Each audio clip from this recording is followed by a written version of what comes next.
Bears are mostly carnivore mammals belonging to the family Orsidae, being classified as caniforms, meaning they are dog-like carnivorans.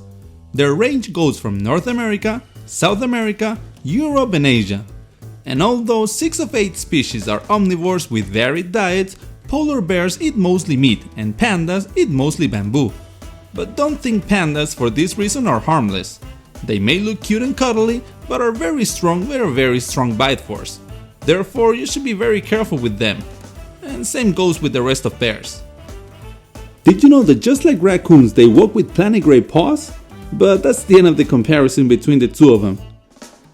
The tallest bears in general are the Kodiak bears that can reach 10 feet in height, although some polar bears have been reported to reach this height and even more. On the other extreme, there's the sun bear, whose male grow up to 5 feet long on average and only about 150 pounds. Am I heavier than a bear? That's kinda cool. Yeah, it is. Alright. Did you know bears have a very strong heart, producing plenty of oxygen needed for the amounts of energy they use? Something that most people get wrong with polar bears is believing their hair is white, when it actually is transparent, reflecting the light of the sun much like ice, while their skin is dark.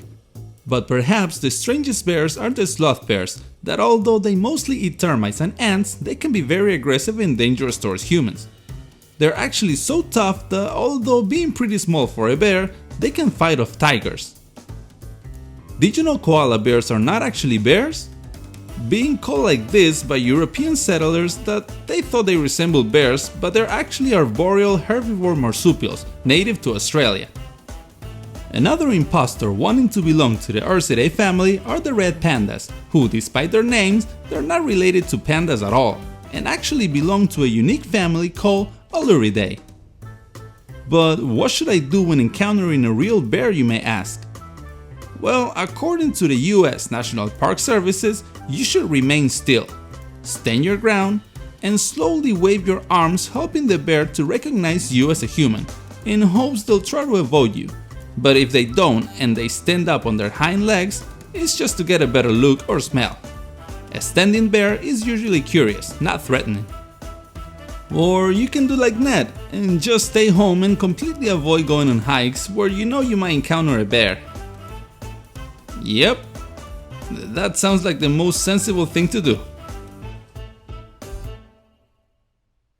Nikola Tesla was born an ethnic Serb in the village of Smiljan in the Austrian Empire, where today is Croatia, on July 10, 1856. He was known for his contributions to modern alternating current and electricity supply. Did you know he never received a degree in engineering?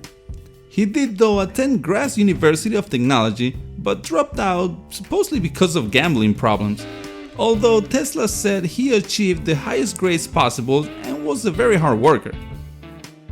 He emigrated to the US in 1884, where he worked at the Edison Machine Works in New York City, before quitting for supposedly unpaid bonuses, and ended up digging ditches before he had investors for his own electric company, finding success with his alternating current, induction motor, and polyphase patents. He was also known for his showmanship at public events where he showcased his inventions to celebrities and patrons. Did you know he believed to have intercepted a message from alien civilizations that read 123? But it was later discovered in 1996 that the signal was caused by the moon passing through Jupiter's magnetic field. I'm kinda glad he never found out. Why? Because he was so happy and proud about it. Sure. Well, what are you gonna do? You can't have it all. Alien messages nor stolen patents. Edison. Did you know the most used glass today contains about 70% silica, which is what sand is made of? Called soda lime glass, representing around 90% of manufactured glass with evidence of being made at least on 3600 BC in Mesopotamia, Egypt or Syria. It has many uses, but due to its ease to shape, it has been traditionally used to make bowls, bottles, jars and more. In nature, glass can be made from volcanic magma such as obsidian.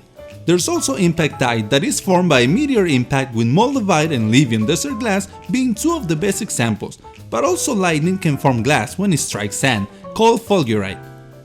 In the Stone Age, natural glass was used for its sharpness as cutting tools or weapons. Its name was developed in the Roman Empire, where is Germany today, most likely coming from a Germanic word, but who knows? Did you know that when glass breaks it moves at 3,000 miles per hour? That's pretty fast. Yeah, no wonder it looks instant. Something that's really interesting is the fact that glass, despite of what you may think, is not a solid. It's called an amorphous solid, where molecules continue to move around. And although it can take up to 1 million years to decompose, it is 100% recyclable without losing quality or properties. So I think we can all agree that glass it's pretty cool. And just remember to be careful when handling, because it can be pretty dangerous. And that's it for today. I hope you liked it, and if you did, please give it a thumbs up and subscribe. Bye bye!